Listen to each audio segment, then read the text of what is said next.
തുർക്കിയും ഇന്ത്യയും തമ്മിൽ എന്താണ് പ്രശ്നം എന്ന് അറിയാത്തവർക്ക് കുറച്ച് കാര്യം ഞാൻ പറഞ്ഞുതരാം. നമ്മുടെ ഇവിടെ യുദ്ധം നടന്ന സമയത്ത് കുറച്ച് ഡ്രോൺ ഇങ്ങനെ ഇന്ത്യക്ക് പാകിസ്ഥാനെ ആക്രമിച്ച കുറച്ച് ഡ്രോണുകളുണ്ടല്ലോ. അപ്പോൾ ഈ ഡ്രോണുകളൊന്നും പാകിസ്ഥാൻ്റെ ഡ്രോണല്ല, ഇതെല്ലാം തുർക്കിഷ് ഡ്രോണുകളാണ്. പിന്നെ സീസ് ഫെയർ പറഞ്ഞതിന് ശേഷവും കുറച്ച് ഡ്രോൺ വന്നായിരുന്നു, അതും തുർക്കിഷ് ഡ്രോൺ ആയിരുന്നു. ഈ ഡ്രോൺ വന്നു എന്ന് പറയുന്നത് വന്നതിനൊക്കെ നമ്മൾ വെടിവെച്ചിട്ടു, അത് വേറെ കാര്യം.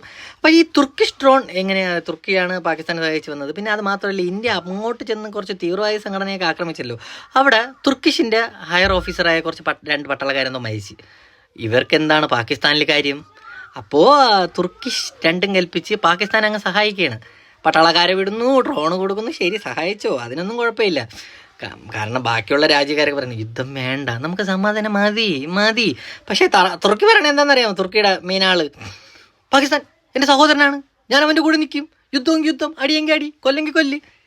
എന്നാൽ ഇതിന് ശേഷം നടന്നതാണ് മാസ്. അപ്പം നമ്മളെന്തിട്ട് ഇന്ത്യയിൽ നിന്ന് ഒരു വലിയ വിഭാഗം അങ്ങോട്ട് ടൂർ പോകുന്നുണ്ട്. അങ്ങോട്ട് മാഗ്മേ ട്രിപ്പ് വഴിയൊക്കെ നമ്മൾ എന്ത് ചെയ്യുന്നറിയാമോ? നമ്മൾ അങ്ങോട്ട് പോകണമെന്ന് നിർത്തി.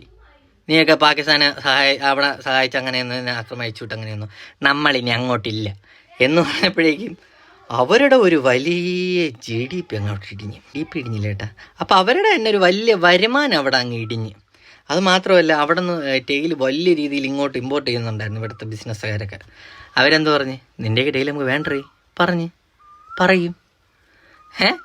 നീയൊക്കെ നമുക്കിട്ട് ഉണ്ടാക്കിയിട്ട് നമ്മളിനി നിനക്ക് തരണമല്ലേ. അപ്പോൾ അങ്ങനെ ഇന്ത്യക്കിട്ട് ഏതൊക്കെ രീതിയിൽ തരാൻ നോക്കിയ എല്ലാവർക്കും ഇന്ത്യ വാനിറച്ച് കൊടുക്കുന്നുണ്ട്. സോ തുർക്കി, നിനക്കുള്ളത് ഇപ്പം തന്നത് സാമ്പിൾ ഡോസ്.